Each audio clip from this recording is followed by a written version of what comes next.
Let me see her.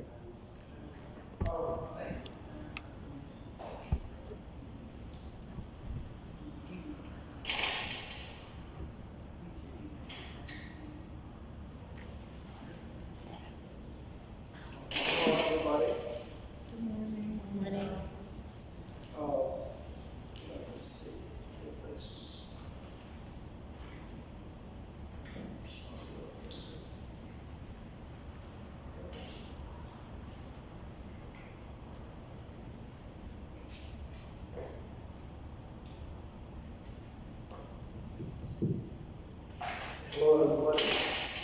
Good morning. Good morning. I just want to take the pleasure and delight to welcome you to this Black History Month event. Today, while we are meeting, we understand very well that Black history would not be history as we know it without the writers. It will not be history as we know it without people like you who would like to listen to writers. And if you go back in history, you look at movements like the Black Art movement. These were all movements here at promoting what Black culture is. And the theme for this year's Black History Month event has to do with us reclaiming our culture. And to that effect, I put up this panel to talk about writing, resistance, and how we as a people can all function and liberate ourselves. The liberation is not just physical, it should be cultural, it should be psychological, it should make sense to all of us. And we have a panel before you. This panel is a poetry reading panel. And most of you might be wondering, why a poetry reading panel? Poetry has been used over the ages as a perfect tool for resistance.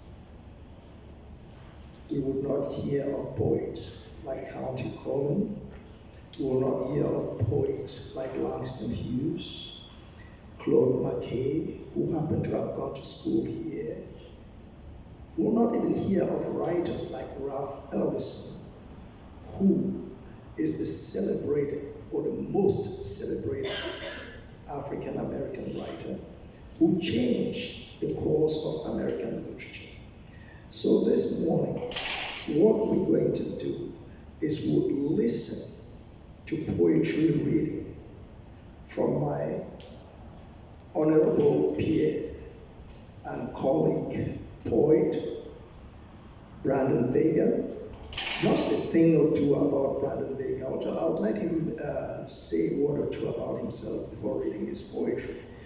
He's a young, dynamic poet whose poetry is already making waves.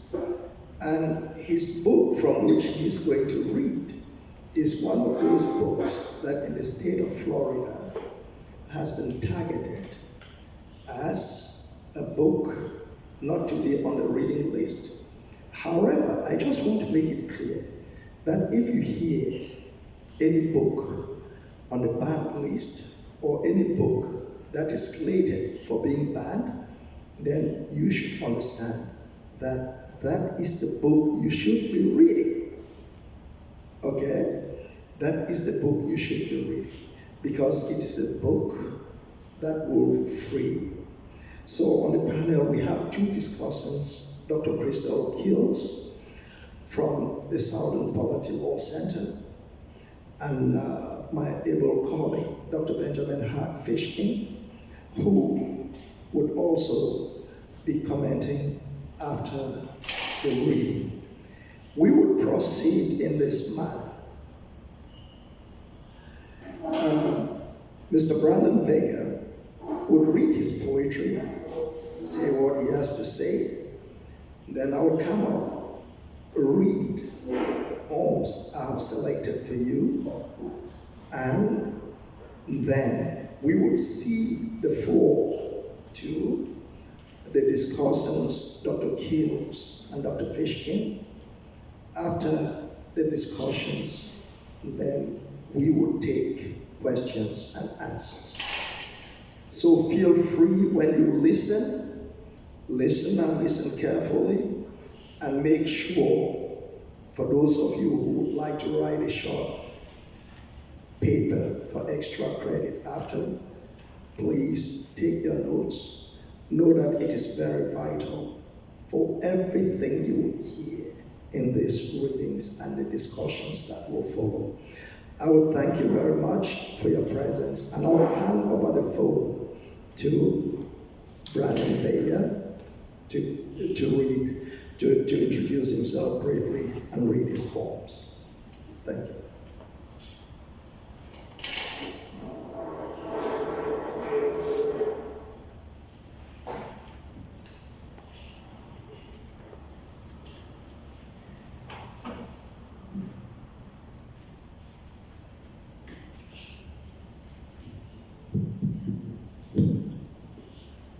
Good morning, everybody. Good morning. As Dr. Ndi said, my name is Brandon Vega. I'm from Miami, Florida. I'm a professor at St. Thomas University as well as an advisor. I'm an author. Well, first I'm a father of a 5-year-old son named Vega. I'm an author, and I truly believe in the power of words and writing. And I'm so grateful to be here. I'm so grateful to have been invited to this. My book is called Ghetto Conscious, Evolution of a Rebel. And when I think about where I grew up at, where I come from, how I grew up and all of those different things,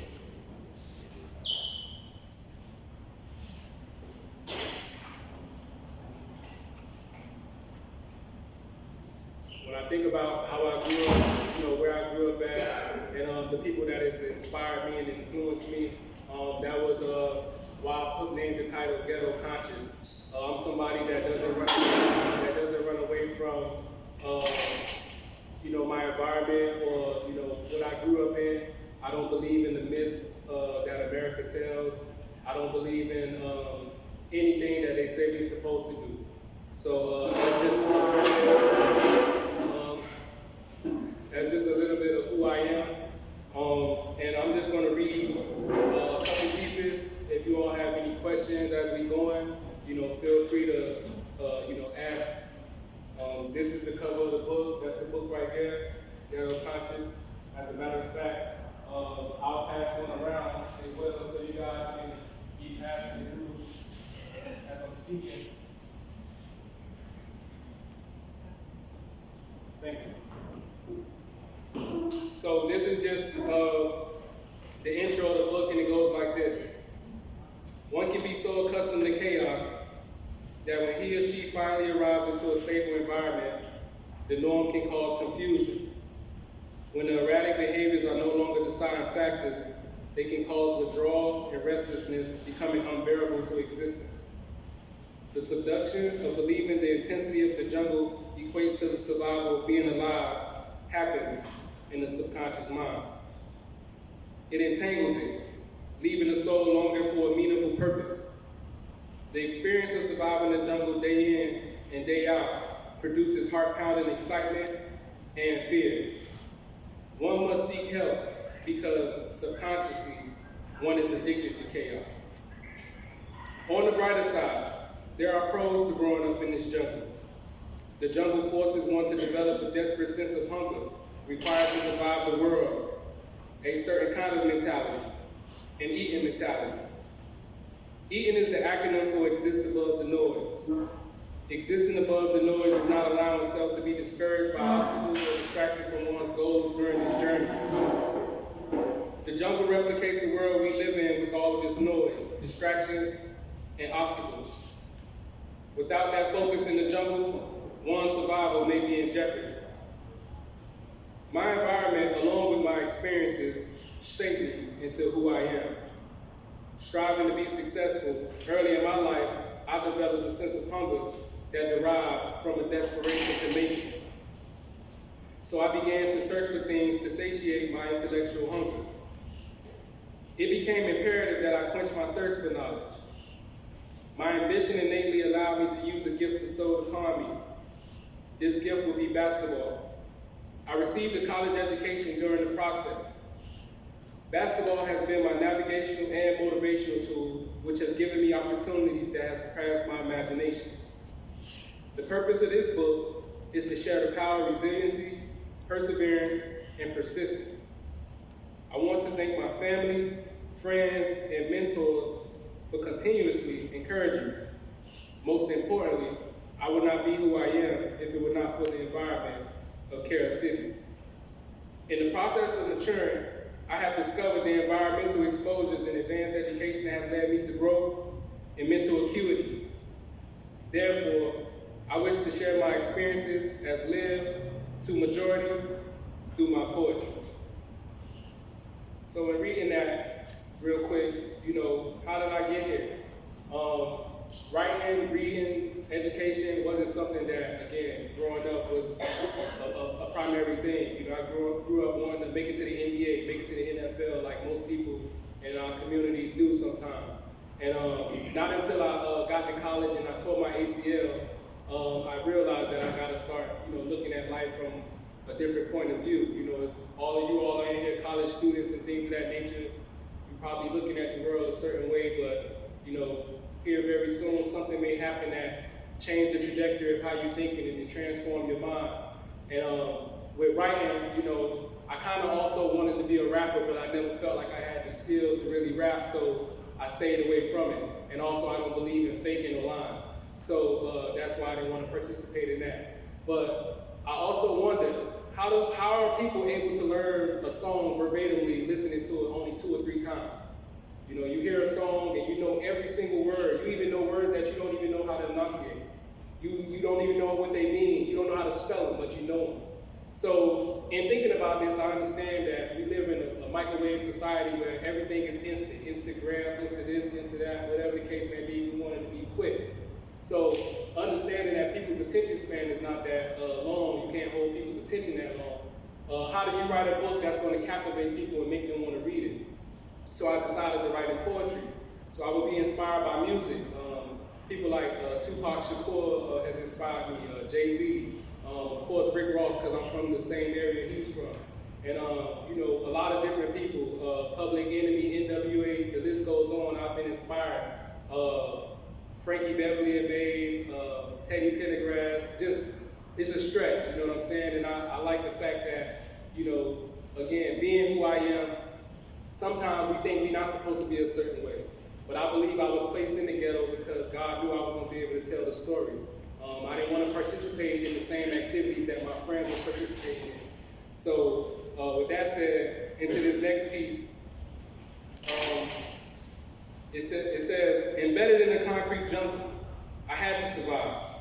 The ferociousness of a young lion came from being deprived. Life was moving swiftly, no time to sit around and cry. Every day I was on a hunt. It was do or die. Difficult avoiding trouble, I can't lie, knowing better than to question, but God, why? Why would you place me in an environment like this? Out of everywhere in the world, you chose the lion's den. I had no choice but to run with tigers, bears, and bad men. In the jungle, there was never time for any friends. I would close my eyes, open my ears to closely listen. When the grass was high, I couldn't see, but I could hear the hissing. Snakes everywhere. When I spent my money on attention, there were plenty of nights I was saved by divine intervention. The fear of failure prepared me to continue my mission. I want to thank my praying mama when I didn't believe, and not to mention. These trials, these tribulations are what made me. This is how I rose up through the concrete. And this piece is called Rose Up. And going back to it, I decided, why not write a book of poetry where it'll be quick and fast, and I can say a lot in a little bit of time. If you delve into my work and you see It's very complex. The poems I write is not just as simple as ABC 1, 2, 3. Like, you really gotta think about what I'm saying. Like I said, in this piece where I say, when I spent my money on attention, and the reason why I said spend my money on attention because oftentimes when we tell people to pay attention, we're not really understanding what that means. Paying attention is more than just being aware. But I say paying because when we spend money on things, that's when we care about it. When we see that we're losing money, that's when we care. So just putting money in that sense, I wanted to make sure that I had no choice but to pay attention. Because if you don't pay attention, you can pay with your life. The person who I dedicated this book to was killed. He's my next door neighbor, my big brother, and he was killed in a shooting. And he lost his life along with his 7-year-old son. So I am serious about education. Just how some people are serious about doing all the wrong things and trying to act a certain way, I'm serious about education. And I'm the guy that I'm standing on all 10 about this. So that's another piece. Next piece is, Dr. Andy, how do you want me to go through all of this? Okay, all right, I got you. The days are long, the nights are cruel. Coming up in the ghetto, sometimes I wonder, what is a black boy to do? When he grows up without his daddy, because he either dead or canned in a cell, how does he not expect a spot to be reserved for him in jail? Growing up fast, forced to learn on our own, difficult when you have to teach yourself. The system is flawed. It is designed for us all to fail. Taking responsibility, you see, it starts with me and nobody else. If I'm going to influence others, I must start with myself. Today, things will change. Starting it off by looking in the mirror, exhaling as I breathe, wiping the condensation to see my reflection to get a clearer picture. As a black man, I have to be the example that I want to see, saving one way at a time in our community. We have been down, but never out. Destruction only leads to reconstruction. We must get out in the field, lace up our boots, put on our hard hats to make sure there will be construction. Building boys up in ghettos everywhere, I guarantee it'll be worth it. A new day will soon come when we are all reformed, ensuring the Black male resurgence. So that piece is called the Black male resurgence, and in that, I'm just saying that, one day soon, we will rise and we will be doing things that we never thought we could do, and I think that I'm going to be one of the leaders to lead that charge. I'm not afraid to say I'm a leader. I'm not afraid to say that I'm working hard to change the world, and the reason why I want the world to change and be better is because I have a son. And I also understand that if I'm contributing to being here right now, somebody in here may get inspired. Somebody in here may feel encouraged to go out and do something great. And maybe one day when you hear the last name Vega and you run into Messiah, you may look out for him because you know his dad. So that's what I truly believe in. We all connected in many ways than we think. And before I go further, Ghetto is the acronym for genuinely helping everyone thrive through obstacles. Ghetto is the acronym for genuinely helping everyone thrive through obstacles. It was coined by Brandon Vega. You heard it first here at Tuskegee University. I'm the one who created that. So I'm not afraid to take credit for anything that I do as well, because I know people steal, and I know people lie. So Brandon Vega, genuinely helping everyone thrive through obstacles. That's Ghetto. I don't believe, again, that Ghetto is where black people are, where poor people are. Because Ghetto wasn't originated for us. But sometimes, again, we buy into the myths and the lies that we're supposed to accept, BS. The Ghetto could be Disney World if you wanted to. If you believe in your community, if you're trying to improve your community, you can. I'm not one of those guys that if I sin either, I'm not running away from the ghetto. I'm going to stay in the ghetto. I'm going to plant myself in the ghetto, even if I lose my life in the ghetto, because I believe in the ghetto. I believe in the ghetto. Diamonds come from dirt, and that's what I come from. The person standing in front of you may not look like, may not sound like ghetto, but he's from the ghetto.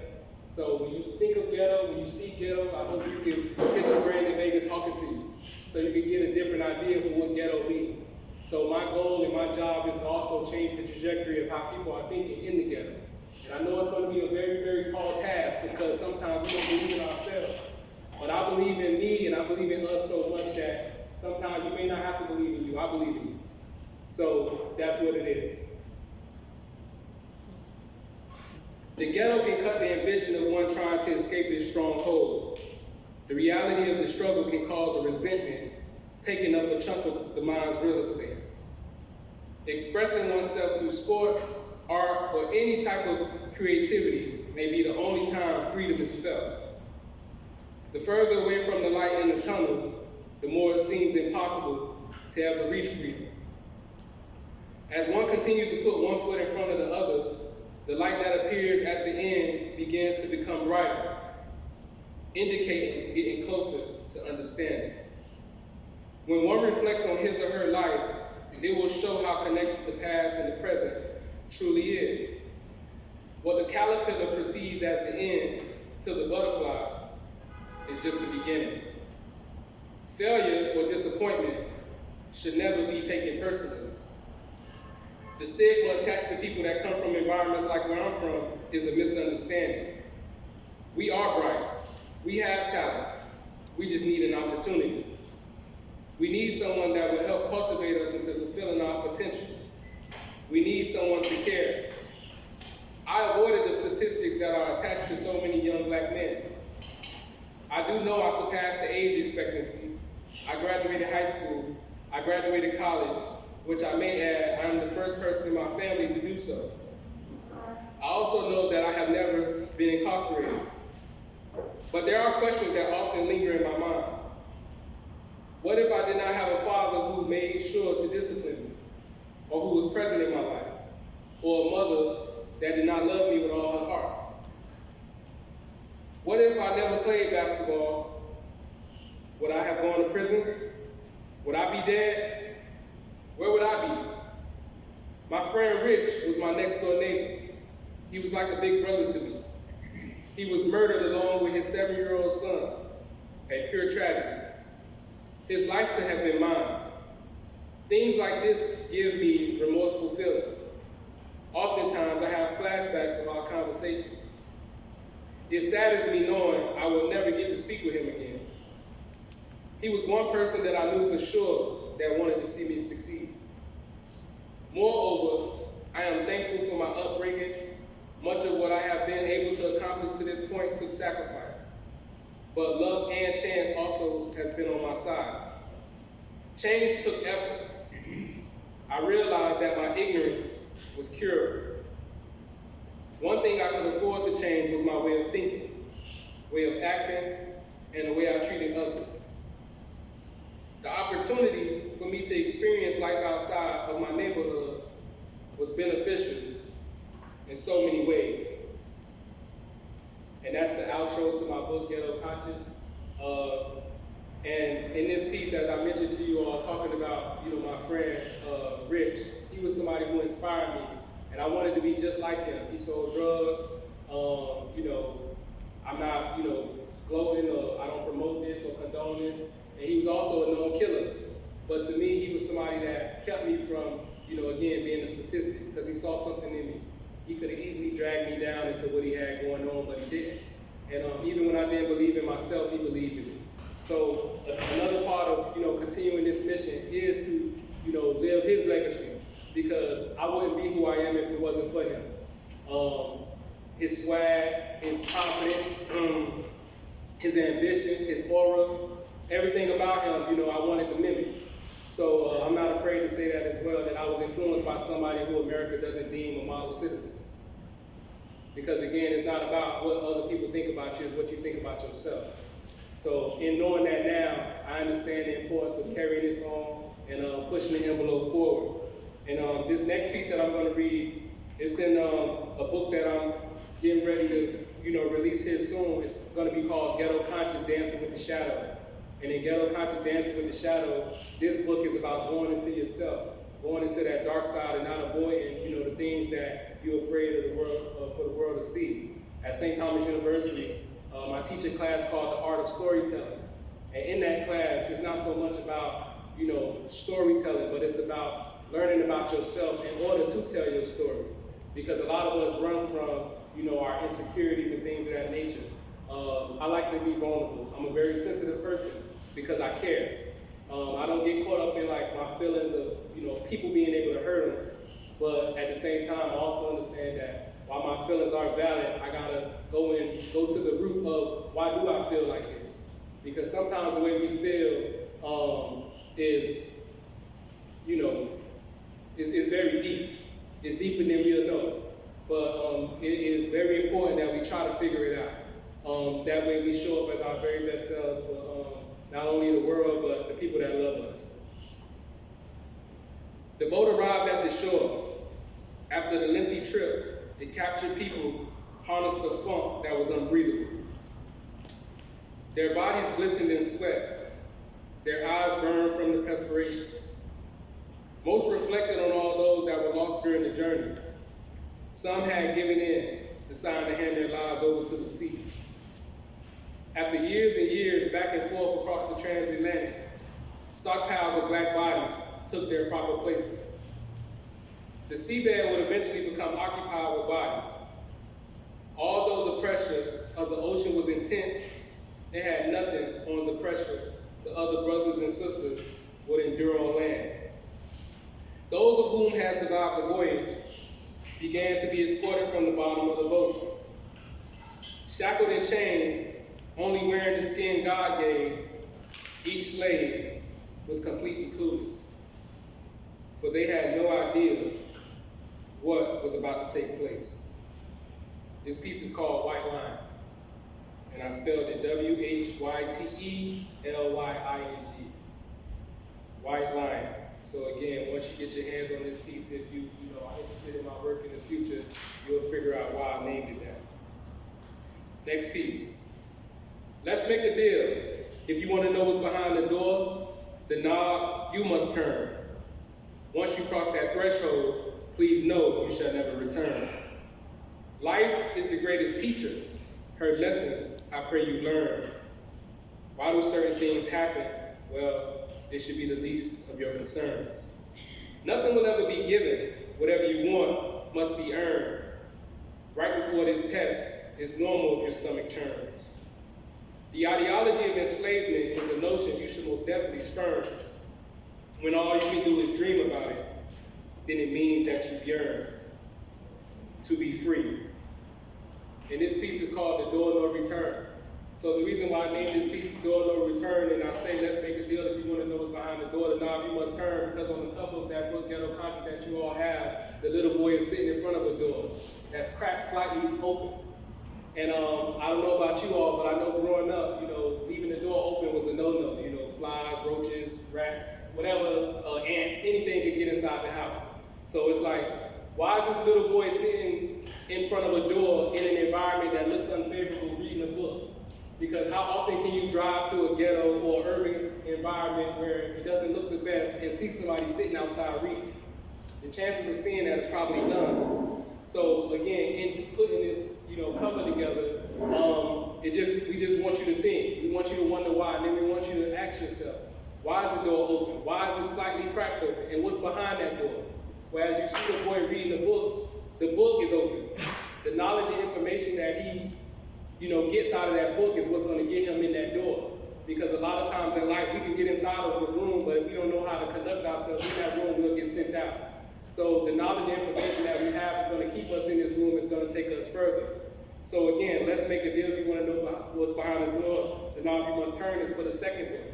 Because I've allowed you in my house now. Now in the second book, I'm allowing you in my mind. So that's what that's about. And then the next piece, after so many years of persevering, climbing our way through disasters, oh, how I wouldn't have mind getting caught up in the rapture. Listening to Anita while laying out in green pastures, the tune of a beautiful melody would be a more suitable happily ever after. Sobbing, thinking of all those whom had been captured, wondering, why would a man want to be another man's master? We were forced to run, probably the reason we run faster. They took a 400-year head start. This is the prime reason they lapped us. Wasn't aware that the game was rigged, therefore, we became trappers. It makes my skin crawl, thinking of their laughter at our struggles. And that piece is called The Rapture. Anita Baker definitely inspired this poem right here. If you know who she is, she's a beautiful, talented woman. And if you don't know who she is, which I don't think anybody here hasn't ever heard of her, you should definitely give her a listen. So just thinking about this piece, you know, in my mind, when we think about, you know, systematic racism, systematic oppression, you know, discrimination, all the things that we face in our country, you know, it's amazing to me how the power structure has been the same way for so long, and it's like, why aren't we doing anything about it? And I know that we are, and we have tried, but it just seems like I don't think we're serious enough, because if we were serious enough, things would change. Like I said before, Brandon Vega is willing to put his life on the line to see the world change, even if, like Dr. Martin Luther King said, I might not get there with you, but I know, you know what I'm saying, this work that we're doing, one day it's going to be better for everybody. So in understanding my purpose, you know, this is a part of the reason why I'm here today. I you know, thought we were going to have the slides up, but I have another piece that I'm working on. It's called P.S. I Value, and I know this is not the best picture. I could probably pass this around as well. But this book, I mean, this book right here is going to be a book that I want, and I'm looking for fathers to read with their sons, or role models, father figures to read with little boys, to encourage them and inspire them. Because oftentimes in the world, you know, little black boys don't see themselves. Little black boys don't necessarily see themselves. And currently I'm doing a lot of research, a lot of study, and in labeling theory, there's something called the looking glass self, where we see ourselves the way the world sees us, opposed to what we see, how we see ourselves. So that's why Ghetto Conscious, dancing with the shadow, is very important, you know, going more deeply into yourself. And then that piece right there is, hey, little black boy, you know, close your eyes. You know, let me tell you what I think of you. Because I think you're everything that, you know, America doesn't believe that you are. And again, I could have easily bought into the myth of, you know, where I'm supposed to be statistically, but I'm trying to change the odds in my own way.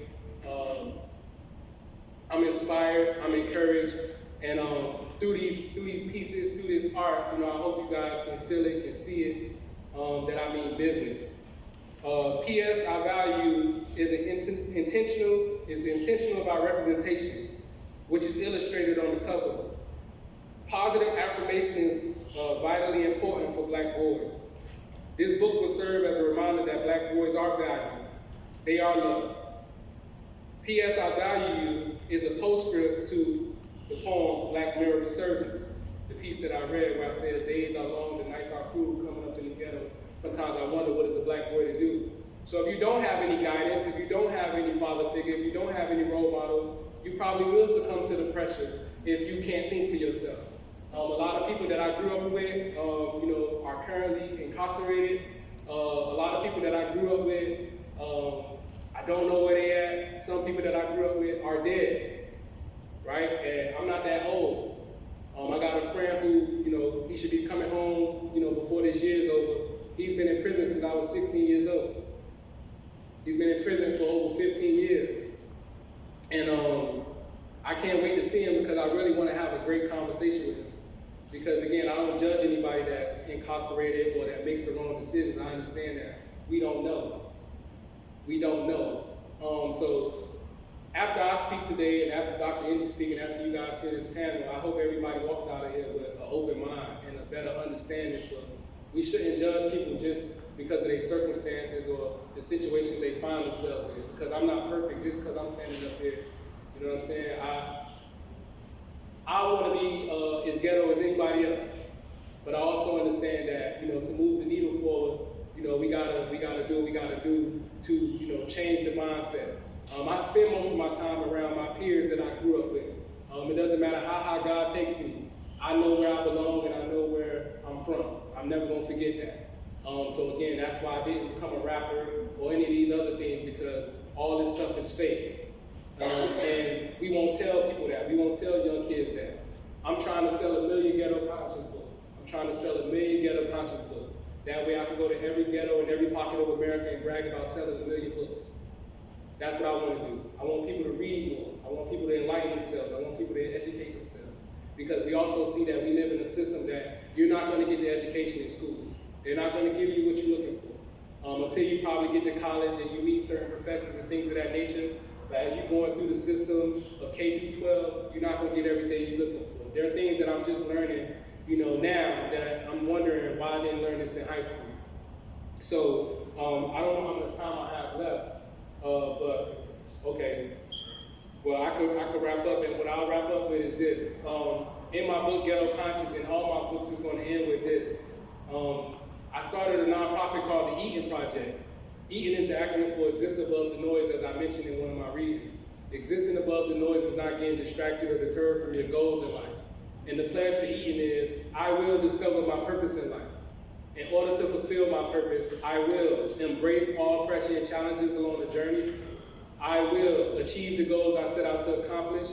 I will take the good with the bad, understanding that nothing in life comes easy. And I will never lose sight of the bigger picture despite the obstacles thrown my way. I will exist above the noise. How can I starve if I'm always eating? So ladies and gentlemen, thank you for taking the time to listen to me. I appreciate you. I hope something resonated with you. And I hope, I leave you inspired and encouraged. So thank you for your time. And I look forward to any questions you may have after. Thank you so much.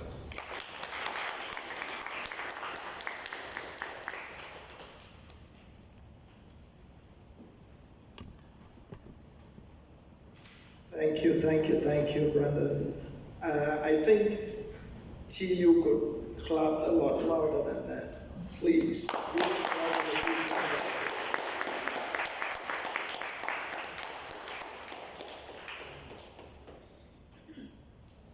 Well, I will endeavor, because I'm mindful of the time that we have, not to take a lot of time.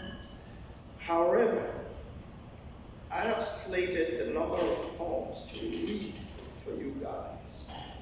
The poems are taken, they are all selected from a collection, which is a collection I'm working in collaboration with several other authors.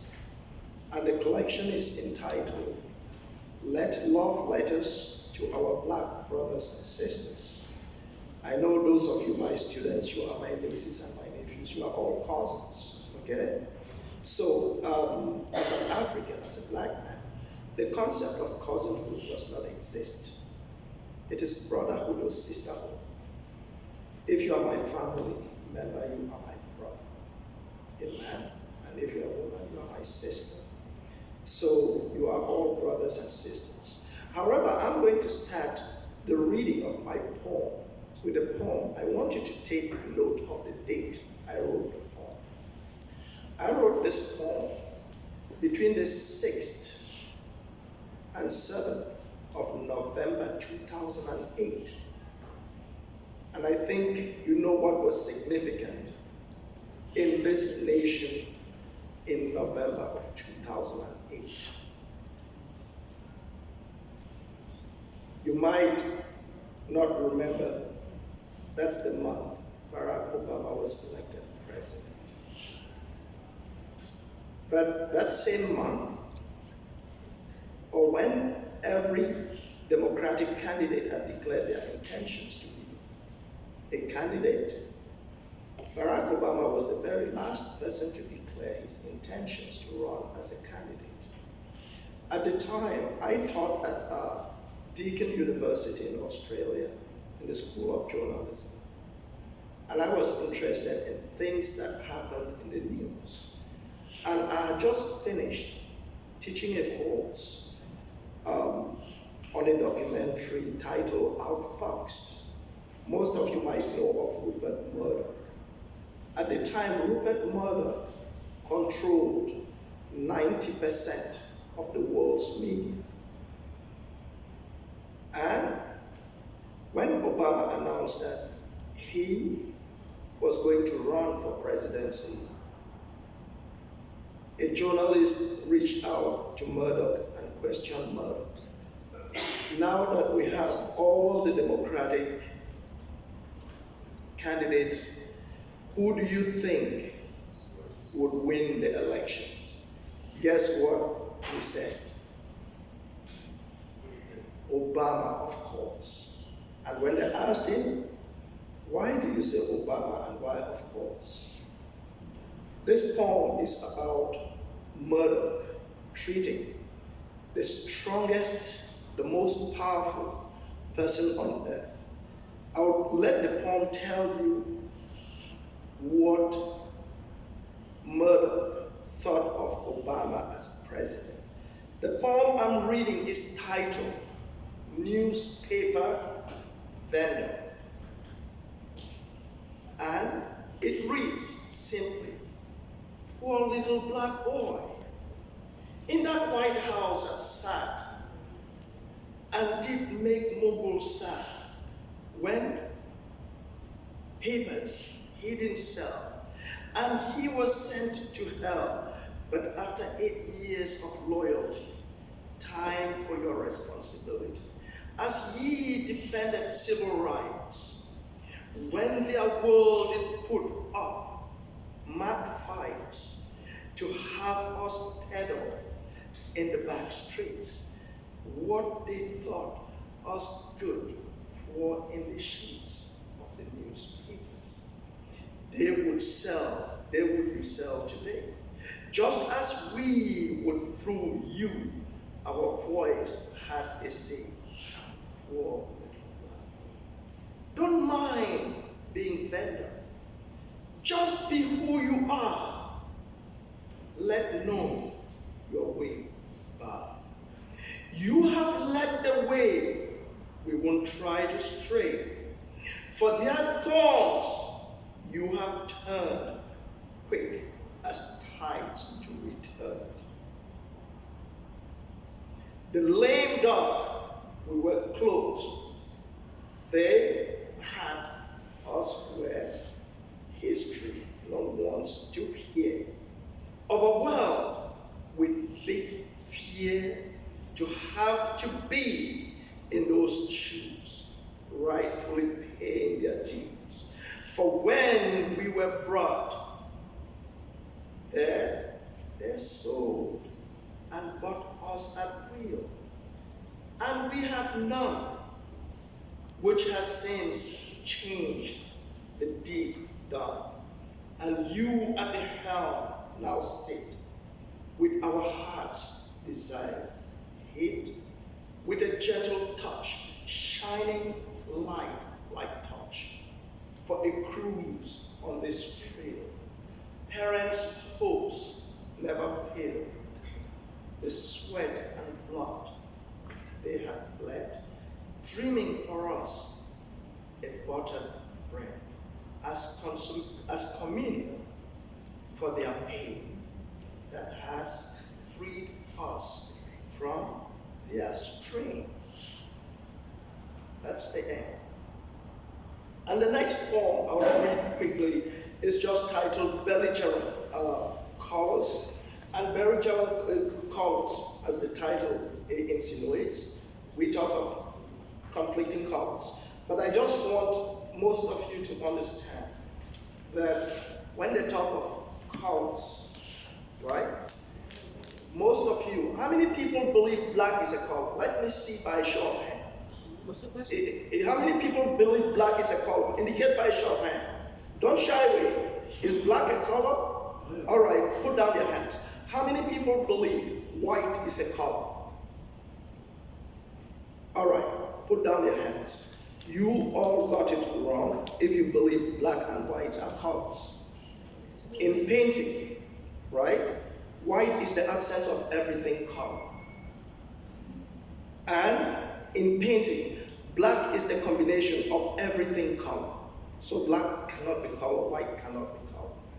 So this is the greatest hoax, the greatest lie they've ever sold to you, that black and white are colors. They are not.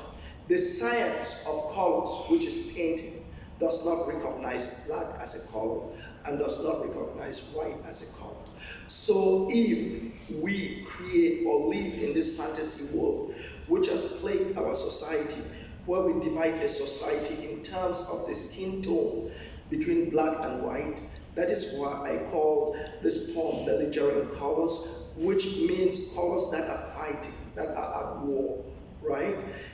We are fighting the wrong battle because we don't even understand that colors, black and white, are not colors. So this poem simply reads, listen, Rainbow colors are a delectable meal. Our eyes feast on to make their sickness heal.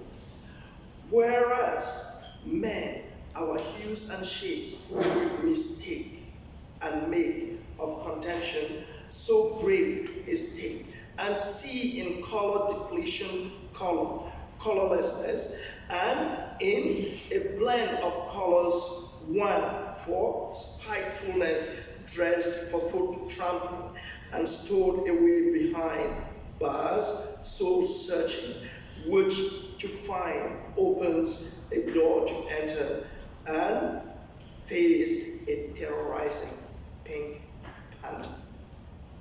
Who'd rather a black of his kind languish, or have him dinner with which to relish, and greed driven blind to joy and delight in his thinking enveloped in dark night.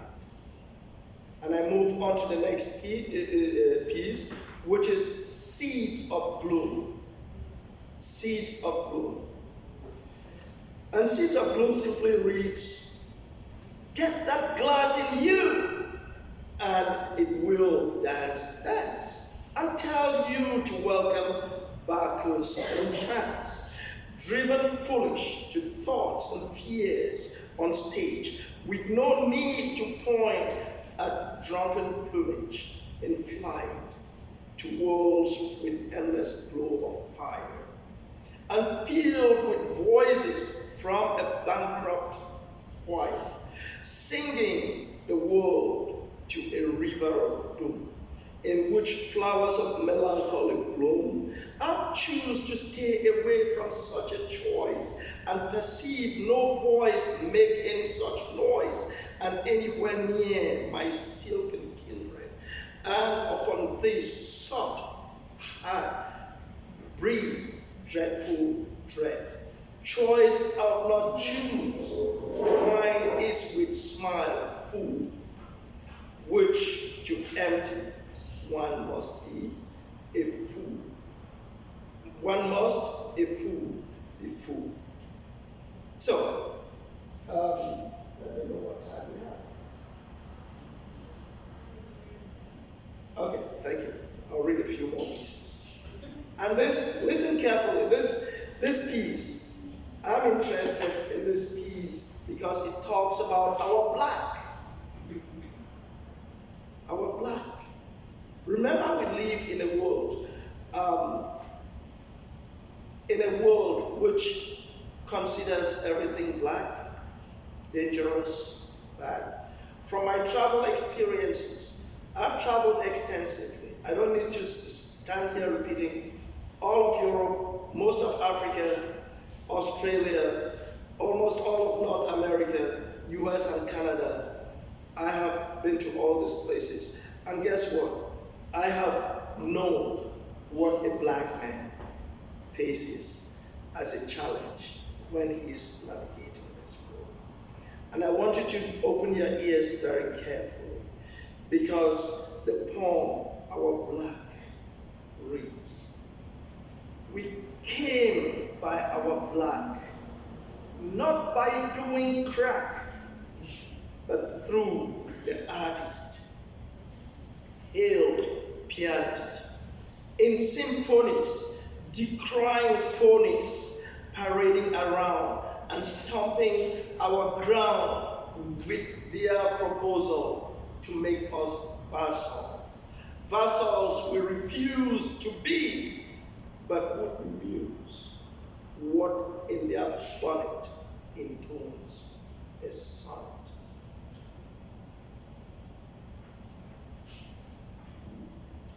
That's the end of that piece.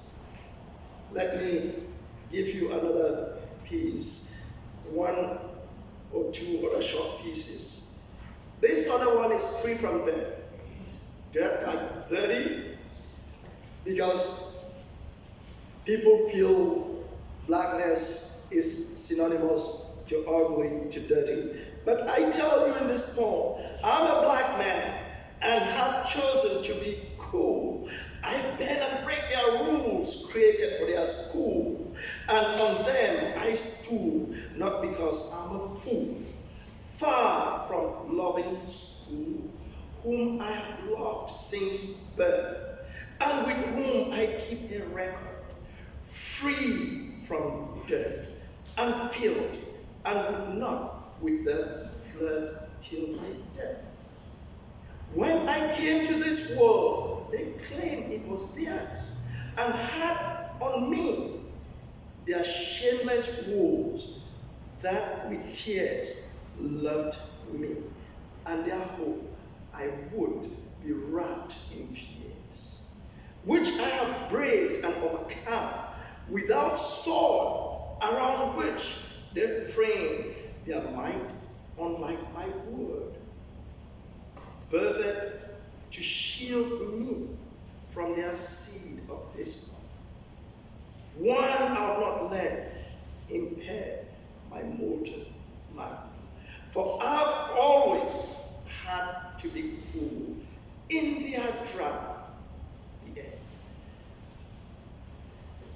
And I'll end with this last poem. It is titled Bedtime Story, and I just want you to listen very carefully. It is a very personal story, and I shared something with Brandon last night when we were driving from the airport, telling him about the lies your history books have told you about slavery and how it all began and what all happened. Okay? But I want you to listen to this bedtime story. It is my personal story. It is my personal story. You would learn from this personal story why it could be very frustrating. Listening to the whole world telling a lie that you know is a big lie. Like Brandon talked about about some of his pieces dealing with people who are incarcerated. Not everybody incarcerated is a criminal. Not everybody incarcerated is somebody who is evil. You have the good, the bad, and the ugly in jail. Some people go to jail not because they want it. And in Bedtime Story, this is what the poem simply says. I'm reflecting on when I was a kid. When I was that age, I sat and wondered, not about twinkling stars, as was ordered, but about aunts, uncles, and brothers. Also when nieces and nephews, sisters, to be where I now find myself today, and amongst whom I have come and would stay. To tell my father's grandfather's story, crowned king in the forest, with no history book to tell of these kings with their people at heart. Though they had not read the Bible, my stolen family, so far away, is led with tales of betrayals astray, and would not heed my plea, we remain one. Yet I will tell them the same, one by one. Thank you. There are a few pieces I would have loved to read, but we don't have time. I would like to leave some time for commentaries and questions and answers. I thank you for your attention. I will now sit and give room for the discussion.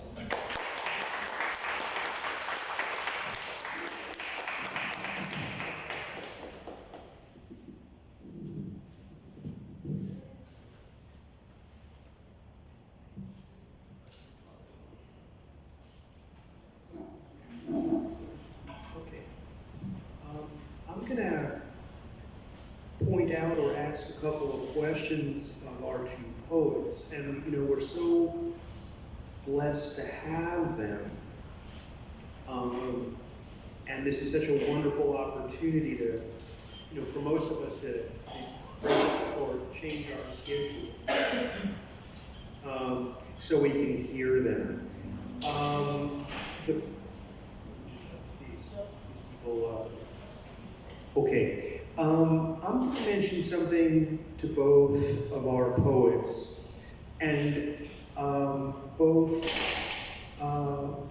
Brandon and Dr. Ndi in each of their works talk a lot about chaos and words of that equivalent: chaos, cruelty, turmoil, mix-ups. In one of Dr. Ndi's poems that he did not read, chaos is in the very first line. It's got a lot of Roman numerals in the top. I wondered if, first, Brandon, if you could tell us a little bit about this kind of chaos.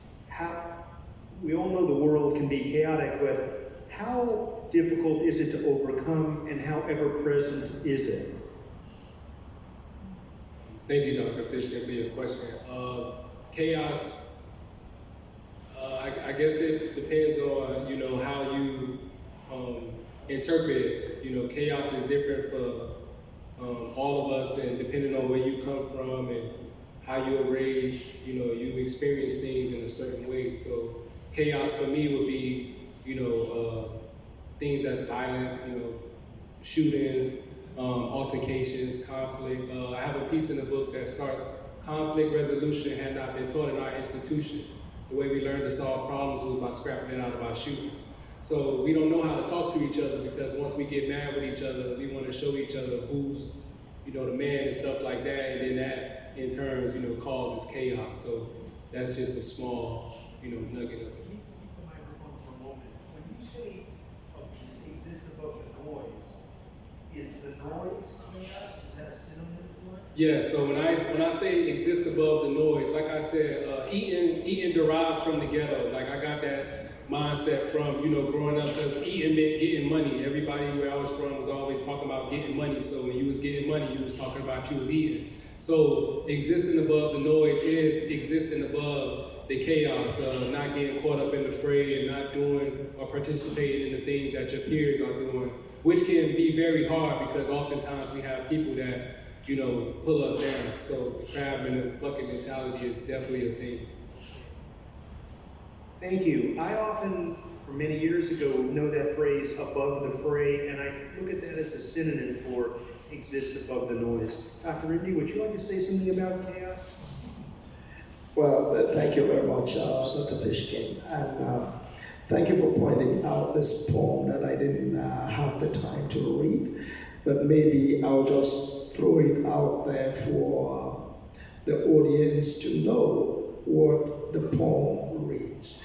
The title of the poem has Roman numerals, but it is LLS, which is Little Sacred Song, and it is Little Sacred Song number 83.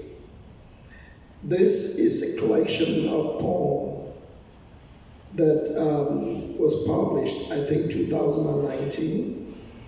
And this poem reads, in the chaos of God's world, there is order, which accepts all and makes none the other. In theirs, ordered with lawless disorder, which leaves our kind pushed into the farther fringes of the stolen gold-covered lanes, knowing not God would uncover their stains, which they would lie transported on our trains to collide us head-on, to sit and smirk as they leave the burden on our poor clerk, good old clerk Woolman, who points to their irk, the trouble with having you and me in servitude, while blind to the light within, shining our way to God-given oneness, in which we will never know any mess. So the idea of chaos, if you look at things happening in the world, you think it is all happening chaotically. There is just no organization in it. But I say, in God's own chaos, there is orderliness. His chaos, when you compare it to that of human beings, you realize while God's chaos is orderly, our own is disorderly. Because with human chaos, that is what births orderness. That is what births a servitude where one class of people will decide to subject another class of people. So I thought I read this poem, and I'll pass on the mic back to the discussant. May I continue as discussant? Do we have time? Okay, let me ask one question of Brandon. Brandon mentioned something, correct me if I'm quoting you wrong. I have to be my own example. Is that something you said earlier? Can you talk about that? So when I talk about being my own example, like for example, you know, being a professor at St. Thomas University, I never thought in a million years, I never even thought I could go to college, let alone work at one. So now that I work at a college, I definitely try to show up as my true self. I don't always wear a suit. I don't always, you know, dress professionally. I dress like, you know, my students, because I want, you know, young people, not young people, we all in the same boat, but I want, you know, my students to see me in the same light where we can connect. And there's always somebody watching you. They may not tell you that they're inspired by you or that you're motivating them and encouraging them, but being an example of somebody that comes from this particular environment that is deemed not good, you know, I want to show up in a way that, you know, makes it hard for somebody to believe that somebody like me can come from this place while still, you know, holding on and holding it near and dear to my heart. So it's very, very important that, again, I take everything that I learned from this environment and just try to make sure I use it out in the world. So being myself is one of the things that I, you know, hang my hat on. And it would have been great if you had a little bit more guidance, examples. No, I think I got all the guidance that I needed. Yes, yes, sir. Okay, I'm going to pass the microphone to my colleague. Thank you. I'm Dr. Crystal Keels, and after listening to both poets, the one thing that sticks out for me is the notion of unlearning, right? We have to unlearn our circumstances. We have to unlearn what we've been taught, and it takes work. It takes going to that dark place, right? And fighting with oneself and discovering who oneself actually is. And it's an ongoing process because this culture is so strong and so unrelenting that it takes a tremendous amount of resistance to buy into it, to step back and say, wait a minute, this isn't right. I don't understand why this is happening. I was telling Brendan earlier, or let me say Professor Vega earlier, that his work reminded me of the work of James Baldwin. And James Baldwin wrote a talk to teachers, and also a letter to his nephew. And in both of those pieces, he talks about how unlearning the circumstances within which we find ourselves can cause a reaction that is deadly. Right? So there is a vested interest in keeping people away from unlearning, right? Poetry is one way to delve into actually unlearning and relearning what it means to be oneself, what it means to be where one is from, what it means to be successful, what it means to have possibility. And that's what I get from each one of the poems that was read today. Before I stop talking, I wanted to know if anyone here had a question for any of the poets, or for Dr. Fishkin and I. Who's first? I would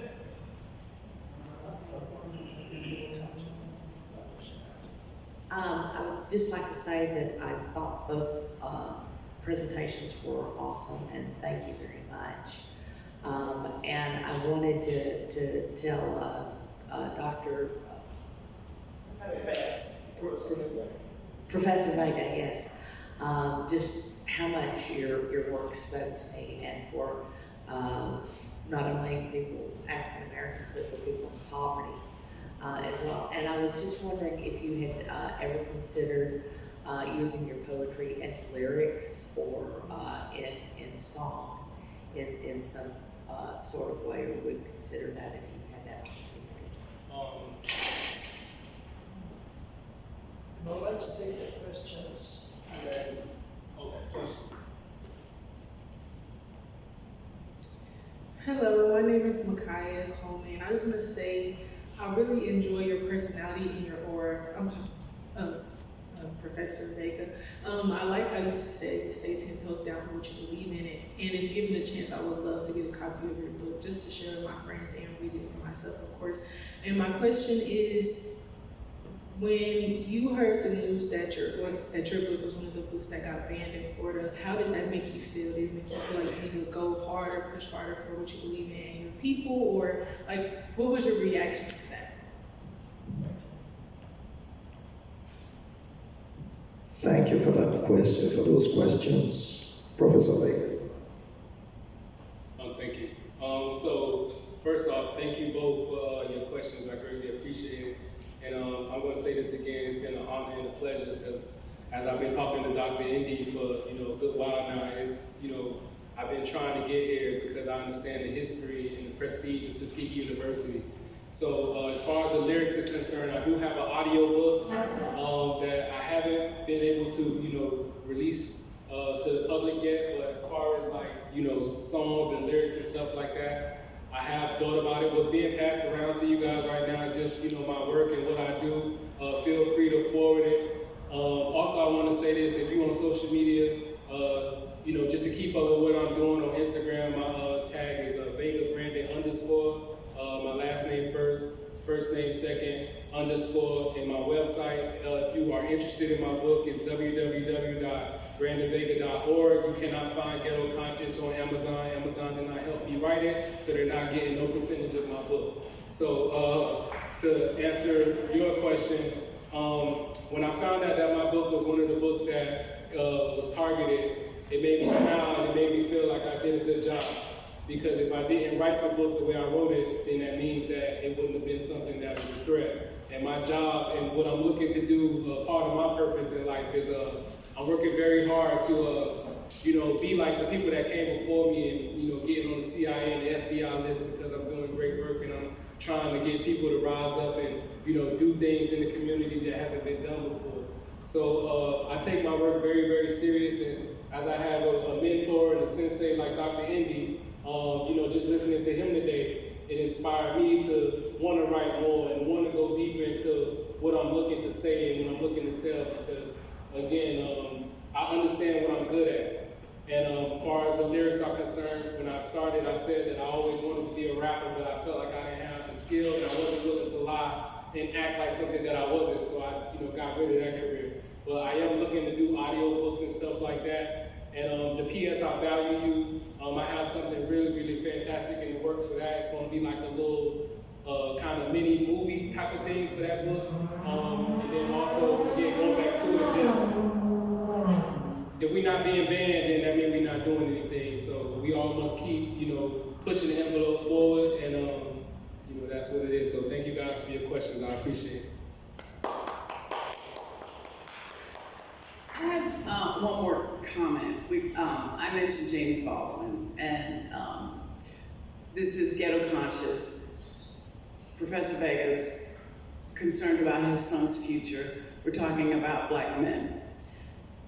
James Baldwin also talked about black men. James Baldwin had a conversation with poet Nikki Giovanni. Are you familiar? No. Okay. If you are not familiar, you need to familiarize yourself with Nikki Giovanni. She's amazing. She had a conversation way back in, I think, 1970 something with James Baldwin, who was talking about the importance of the letter to his nephews and the importance of advocating for black men. And her comment was, yes, but what about black women? Right? We know that black men suffer, but don't come back and give it to us, right? So what I took from that is that we need to tell each other's stories, right? Black men need to be responsible for black women's stories, and black women's stories need to be responsible for black men, because without each other, we don't have a chance.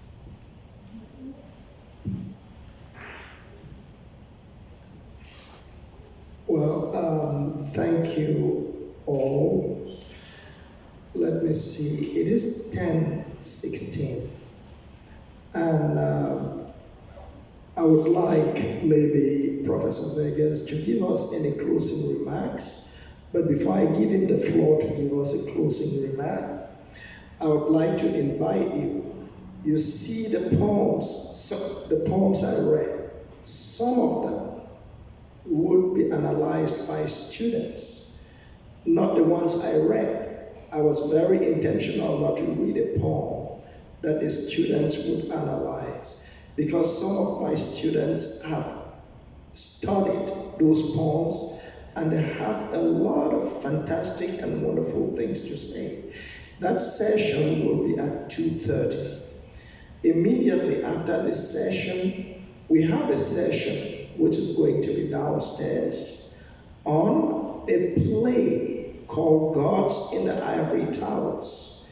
That play is a play set on a university campus and talks about the relationship between students and students, students and teachers, teachers and teachers, and teachers and administration, and the university and the town. All right? It is an interesting conversation that you should equally follow.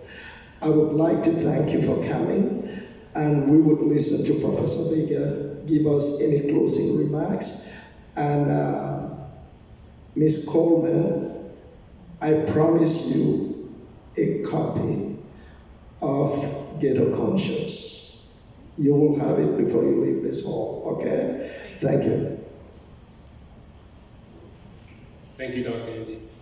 So just in closing, like I said, thank you all for taking the time to come listen to myself, Dr. Ndi.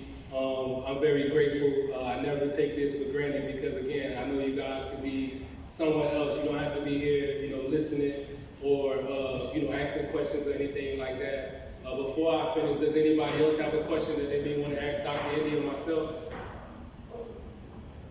Okay, so just in closing, ladies and gentlemen, again, I'm grateful to have this opportunity. I hope I said something that resonated with you.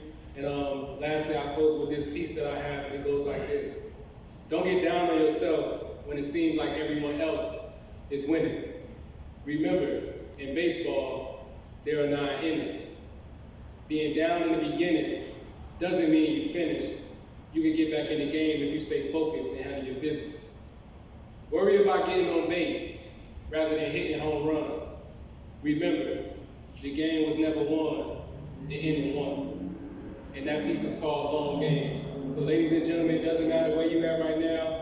You got so much further to go. I'm somebody that grew up in an environment that didn't promote education, didn't promote reading, didn't promote writing. I wanted to be a gangster. I wanted to be a drug dealer. I wanted to be everything except for probably a killer. And now I am a killer. And I am a drug dealer, but I'm selling good drugs now. When I go to UPS or FedEx, I can sell as many pounds of books as I want. Nobody can seize that work because I have good work. I have great work. I can stand on the corner with my work. I can go anywhere with my work. I can't go anywhere with drugs. So I am everything I wanted to be. So thank you all for your time. I hope y'all have a great day, and good luck to y'all on the rest of y'all journey. Thank you. Thank you, thank you, thank you. Just before you leave, I just had information that the discussion on the dramatic piece will just be outside here. So you are very welcome to come outside here, okay? Just step outside and we'll be there in a minute.